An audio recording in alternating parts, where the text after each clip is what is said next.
অন্তর্বর্তীকালীন সরকার তাদের দায়িত্ব পালনে সক্ষম কিনা এ নিয়ে প্রশ্ন তুলেছেন বিএনপির ভারপ্রাপ্ত চেয়ারম্যান তারেক রহমান।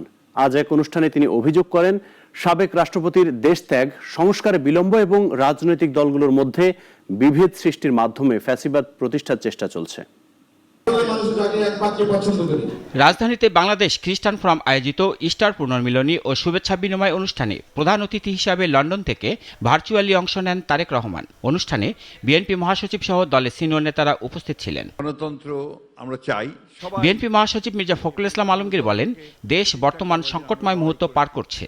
দেশে যে সুযোগ এসেছে তা সবাইকে কাজে লাগানোর জন্য আহ্বান জানান তিনি।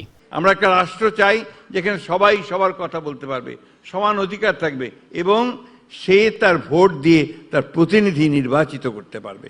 এই বিষয়টাই আমরা চাই। আজকে সেই সুযোগ এসেছে।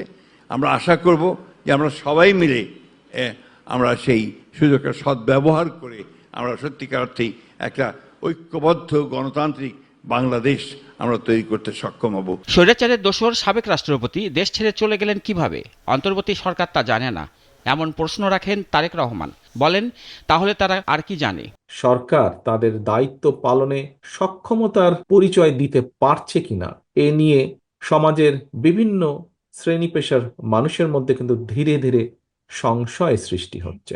সংস্কারের নামে সময় ক্ষেপণ করে অন্তর্বর্তীকালীন সরকার একদিকে যেমন হয়তোবা পলাতক স্বৈরাচার এবং তাদের দোসরদেরকে নিরাপদে দেশ ত্যাগের সুযোগ করে দিচ্ছে, অপরদিকে অত্যন্ত সুকৌশলে নানা ইস্যু সৃষ্টি করে দলগুলোর ঐক্যের মধ্যে ফাটল ধরানোর একটা ক্ষেত্র হয়তো তৈরি করতে চাইছে। ভবিষ্যতে গণতন্ত্রের পথে যেন আর কোনো ষড়যন্ত্র বাধা না হয়, সেজন্য সবাইকে একসঙ্গে কাজ করার আহ্বান জানান বিএনপির ভারপ্রাপ্ত চেয়ারম্যান। বাংলাদেশকে গণতান্ত্রিক যাত্রা পথ থেকে বিচ্যুত করতে না পারে সেজন্য আসুন আমরা যে যার অবস্থান থেকে ভূমিকা রাখি। বিএনপি নেতারা অভিযোগ করেন, নানাভাবে ফ্যাসিস্টদের পুনর্বাসনের চেষ্টা চলছে এবং এ বিষয়ে সবাইকে সতর্ক ও ঐক্যবদ্ধ থাকার আহ্বান জানান।